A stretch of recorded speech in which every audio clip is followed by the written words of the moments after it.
Bismillahirrahmanirrahim. Assalamualaikum warahmatullahi wabarakatuh. Halo teman-teman semua, perkenalkan nama saya Afifah Nurmali Hidayah.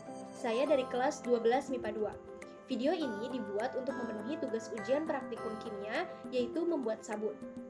Sabun adalah suatu senyawa kimia yang dihasilkan dari reaksi saponifikasi, yaitu hidrolisis lemak menjadi asam lemak dalam kondisi basah. Sabun memiliki sifat salah satunya yaitu mudah larut dalam zat-zat nonpolar. Nah, karena sifatnya tersebutlah, maka sabun digunakan untuk memulsikan kotoran dan minyak dan dibersihkan dengan air. Nah, sabun dibuat dengan mencampurkan alkali yaitu KOH atau NaOH dengan trigliserida, minyak atau lemak. Pada video kali ini, sabun yang akan saya buat yaitu sabun padat atau sabun batang. Oleh karena itu, alkali yang digunakan yaitu NaOH atau natrium hidroksida yang dicampurkan dengan minyak sawit. Bagaimana ya cara membuatnya? Yuk kita langsung ke cara pembuatannya aja. Alat dan bahan yang dibutuhkan yaitu alat, 1 buah panci, 1 buah baskom, 1 buah wadah plastik, 1 buah mixer, 1 buah timbangan digital, cetakan sabun, dan sendok stainless, serta masker dan sarung tangan untuk pelindung diri. Bahan: 250 gram minyak sawit, 100 gram air, 50 gram NaOH, dan esen serai. Selanjutnya, prosedur pembuatan. Langkah yang pertama, kita timbang semua bahan yang diperlukan sesuai dengan takaran yang telah ditentukan. Pertama, kita timbang NaOH. Oh ya teman-teman, jangan lupa untuk pakai masker dan sarung tangan. Saya menggunakan NaOH sebanyak 50 gram. Kita timbang bahan yang kedua yaitu minyak sawit. Minyak sawit yang saya gunakan yaitu sebanyak 250 gram. Kita timbang air. Kita timbang sebanyak 100 gram.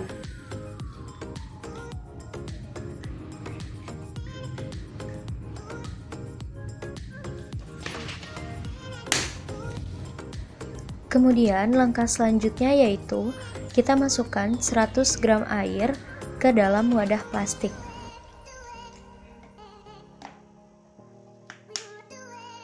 Kemudian kita masukkan 50 gram NaOH ke dalam wadah plastik berisi air.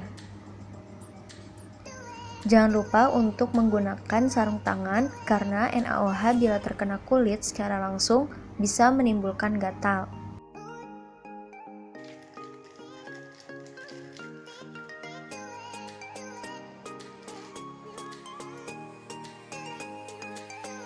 Ketika diaduk, ini akan mix fumes atau menghasilkan asap yang berbahaya bagi paru-paru. Maka jangan lupa untuk selalu memakai masker. Kemudian kita aduk sampai warnanya bening. Nah, ini dia larutan NaOH yang telah diaduk tadi. Ketika pertama kali setelah pengadukan, maka larutan NaOH ini akan berwarna keruh, tetapi lama-kelamaan larutan ini akan menjadi berwarna bening atau seperti air biasa. Itu tandanya NaOH sudah larut sepenuhnya dalam air. Setelah NaOH larut dalam air, maka suhu larutan NaOH ini akan sangat tinggi. Karena kita menggunakan cold process, oleh karena itu kita harus menunggu 3-4 jam supaya larutan NaOH ini memiliki suhu sama seperti suhu ruangan atau 30-35 derajat Celcius. Setelah 3 jam, suhu larutan NaOH ini sudah turun dan mencapai suhu ruangan. Kemudian, langkah selanjutnya yaitu kita tuang 250 gram minyak sawit ke dalam baskom.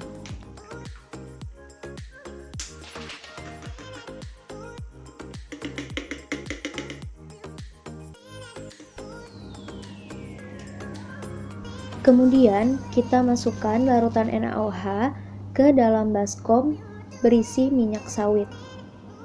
Kita tuang secara perlahan.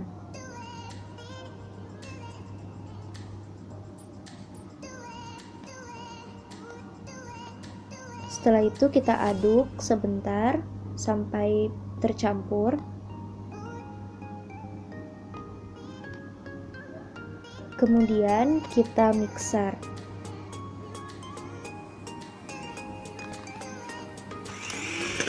Proses mixer adonan ini yaitu sampai adonan sabun mengental atau mencapai trace.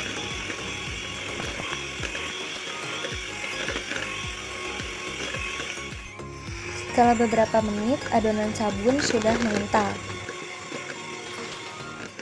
Jika kita ingin menambahkan essence yang berbeda, maka bagi adonan menjadi 2 bagian.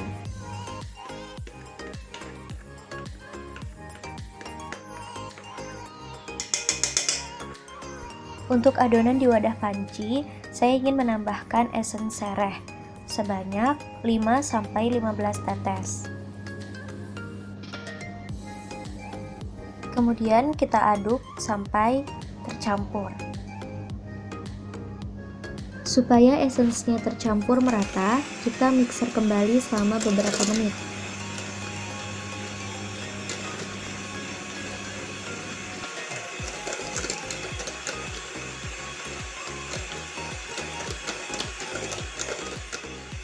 Setelah ditambahkan essence, maka selanjutnya kita tuang adonan ke dalam cetakan yang telah disiapkan.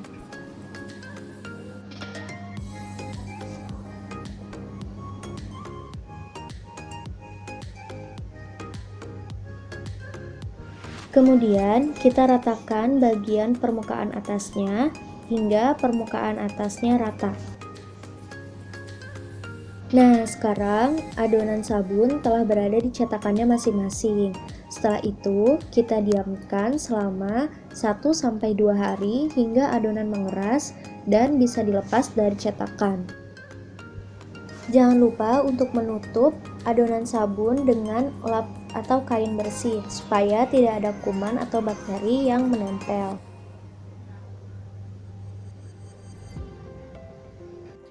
Nah teman-teman, setelah adonan sabun didiamkan selama kurang lebih 1 hari, maka adonan sabun tersebut sudah mengeras dan sudah bisa dilepas dari cetakan. Setelah saya lepas dari cetakan, hasilnya seperti ini. Sabun ini memiliki aroma sereh karena sesuai dengan essence yang saya berikan, yaitu essence sereh. Sabun ini sudah jadi, tetapi belum bisa digunakan karena harus didiamkan selama 3-4 minggu dulu. Nah, bagaimana ya proses yang terjadi hingga campuran antara NaOH dan minyak sawit dapat menghasilkan sabun padat? Yuk kita simak pembahasannya. Dasar teori dalam proses pembuatan sabun yaitu proses saponifikasi atau proses penyambunan, yaitu hidrolisis lemak menjadi asam lemak dalam kondisi basah. Sabun yang saya buat dihasilkan dari campuran antara alkali berupa natrium hidroksida dengan trigliserida berupa minyak sawit. Trigliserida terdiri dari 3 gugus asam lemak yang terikat pada gugus gliserol. Apabila trigliserida yang berupa minyak sawit direaksikan dengan alkali yang berupa natrium hidroksida, maka ikatan antara atom oksigen pada gugus karboksilat dan atom karbon pada gugus gliserol akan terpisah. Proses ini disebut dengan reaksi saponifikasi. Atom oksigen akan mengikat sodium yang berasal dari sodium hidroksida, sehingga ujung rantai asam karboksilat akan larut dalam air. Garam sodium yang dihasilkan dari asam lemak inilah yang disebut dengan sabun. Nah, sedangkan gugus hidroksil pada hidroksida akan mengikat molekul gliserol. Nah, apabila ketiga gugus asam lemak ini sudah terpisah, maka reaksi saponifikasi dinyatakan selesai. Nah teman-teman, dalam pembuatan sabun kali ini, metode yang saya gunakan yaitu cold process atau proses dingin. Pada cold process, maka kita mencampurkan minyak dengan alkali yang berupa natrium hidroksida ini dalam kondisi suhu yang dingin atau pada suhu ruangan yaitu 30-35 derajat Celcius. Nah, jika kita menggunakan metode cold process atau proses dingin ini, maka sabun yang dihasilkan hanyalah berwujud sabun batang atau sabun padat. Setelah selesai proses pembuatan sabun, sabun tersebut harus didiamkan selama beberapa minggu, yaitu 3-4 minggu, supaya sabun tersebut bisa digunakan. Sekian yang dapat saya sampaikan, mohon maaf apabila ada kesalahan. Terima kasih yang telah menyaksikan, semoga bermanfaat. Wabillahi taufiq wal hidayah. Wassalamualaikum warahmatullahi wabarakatuh.